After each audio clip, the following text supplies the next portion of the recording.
സുഹൃത്തുക്കളെ, ഒരു വാർത്ത ജന ടി വിയിൽ സത്യം പറഞ്ഞാൽ അത് കണ്ടിട്ട് ചിരിച്ചിരിച്ച് മരിക്കായിരുന്നു. അതായത് നോർത്ത് ഇന്ത്യയിലും പല മുസ്ലിം സംഘടനകളും ഈ പശുവിനെ ദേശീയ മൃഗമാക്കണം എന്നൊക്കെ പറഞ്ഞിട്ട് പ്രശ്നമുണ്ടാക്കുകയാണ്, ബോർഡുമായിട്ടൊക്കെ വരികയാണ്. കാരണം എന്താ വെച്ച് കഴിഞ്ഞാൽ ഇതിന്റെ പേരിൽ ഒരുപാട് മുസ്ലിങ്ങൾ പീഡിപ്പിക്കപ്പെടുകയാണ്. സത്യം പറഞ്ഞു കഴിഞ്ഞാൽ ആവശ്യമായിട്ട് മുസ്ലിങ്ങൾ വന്നതോടുകൂടി ഈ പശുവിന്റെ പേരിൽ ഒരുപാട് കലാപങ്ങൾ നടത്തുന്ന കള്ളന്മാർക്ക് പണി കിട്ടി. അതായത് ഇവന്മാർ സ്ഥിരം പരിപാടി എന്താ വെച്ച് കഴിഞ്ഞാൽ ഹൈവേകളിൽ പോയി നിന്നിട്ട് ഈ പോത്തിനെയൊക്കെ കൊണ്ടുവരുമല്ലോ, അല്ലെങ്കിൽ എരുമീൻ ഇങ്ങനെ കൊണ്ടുവരുമല്ലോ പല സംസ്ഥാനങ്ങളിലും.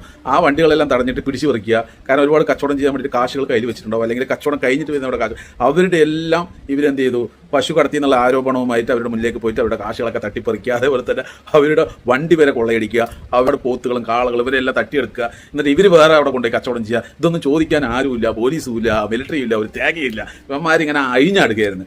ഈ പ്രത്യേകിച്ച് ഇവർ പറയുന്നത് വെച്ച് കഴിഞ്ഞാൽ ഈ മുസ്ലിങ്ങളാണ് ഇത് ചെയ്യുന്നതെന്നൊക്കെ പറഞ്ഞിട്ടാണ് ഇവരെന്തൊരു വർഗീയതയും കുത്തിത്തിരിഞ്ഞിട്ട് ഇവരിങ്ങനെ ഒരുപാട് പിടിച്ചുപറി ചെയ്യുന്നത്.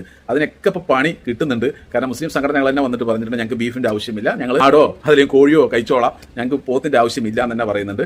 പശു നിങ്ങൾ ദേശീയ മൃഗമാക്കിക്കോളൂ എന്ന് പറയുന്നുണ്ട്. ഇപ്പോൾ ജനം ടി വിയൊക്കെ മൂഞ്ചി നിൽക്കുകയാണ്. കാരണം ഈ പശുവിൻ്റെ പേരിൽ വലിയൊരു രാഷ്ട്രീയം തന്നെ നടക്കുന്നുണ്ട്. മനസ്സിലായ? പശുവിൻ്റെ പേരിൽ ചില സ്ഥലത്ത് ഒരു രാഷ്ട്രീയം തന്നെ നടക്കുന്നുണ്ട്. അതിൻ്റെ പേരിൽ മാത്രം ഒരുപാട് വോട്ടുകൾ ഉണ്ടാക്കുന്നുണ്ട്. എൻ്റെ ഒരേ ഒരു ചോദ്യത്തിനുള്ള മറുപടി ഇത് കേൾക്കുന്ന ആൾക്കാർ കൃത്യമായിട്ട് തരിക. ലോകത്തിൽ തന്നെ 2ാം സ്ഥാനത്താണ് ഇന്ത്യയിൽ ബീഫ് കയറ്റുമതി ചെയ്തുകൊണ്ടിരിക്കുന്നത്.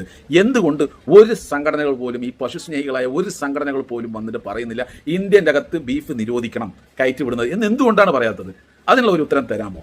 അത് അവന്മാർ പറയില്ല. അപ്പോൾ അവന്മാർ പറയുന്നതറിയോ, അത് പശുവല്ല, അത് പോത്താണെന്ന്. പക്ഷേ ഇതേ പോത്തിനെ ലോറിയിൽ കൊണ്ടുപോയി കഴിഞ്ഞാൽ ഇവന്മാരെ ആക്രമിക്കുക, ഇത് പശുവാണെന്നുള്ള രീതിയിൽ, ഞങ്ങളുടെ കാള അച്ഛനാണെന്നുള്ള രീതിയിലൊക്കെ കൊണ്ടുവരിക. മനസ്സിലായ? എന്നിട്ട് ഇവന്മാരെ ആക്രമിക്കുക, പിടിച്ചു പറിക്കുക. ഇതിൻ്റെ ഉദ്ദേശം മെയിനായിട്ട് പിടിച്ചു പറയുകയാണ്. കാരണം ഈ പോത്ത് കച്ചവടക്കാരുടെ എപ്പോഴും കാശുണ്ടാവും, അറിയാലോ. ഇത് സാധനം വാങ്ങണമെങ്കിൽ 1 ലക്ഷം 1.5 ലക്ഷം കൊടുക്കണം.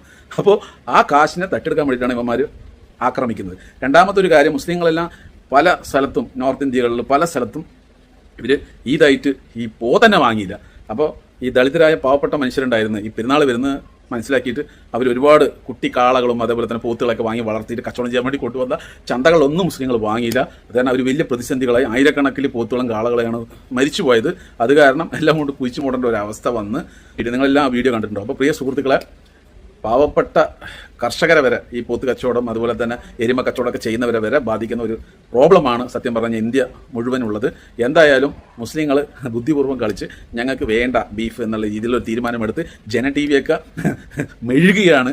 എന്താ പറയണമെന്ന് അറിയുന്നില്ല. മുസ്ലിങ്ങൾ തന്നെ വന്ന് പറയുകയാണ്. അത് കാരണം പെട്ട്. എന്തായാലും ഇതിൻ്റെ അകത്ത് ഏതെങ്കിലും ഒരുത്തനുമായി ബന്ധപ്പെട്ട് സപ്പോർട്ട് ചെയ്യുകയാണെങ്കിൽ, അതായത് ഈ പശു അല്ലെങ്കിൽ പോത്ത് ബീഫുമായി ബന്ധപ്പെട്ട് എന്തെങ്കിലും ഒരു സപ്പോർട്ടായിട്ട് വരികയാണെങ്കിൽ എനിക്ക് കൃത്യമായിട്ടുള്ള ഉത്തരം തരിക. എന്തുകൊണ്ടാണ് ഇന്ത്യയിൽ കയറ്റുമതി ചെയ്യുന്നത് തടയണം അല്ലെങ്കിൽ നിർത്തണം എന്ന് പറഞ്ഞിട്ട് ശശികല ഉൾപ്പെടെയുള്ള ഒരു നാറികളും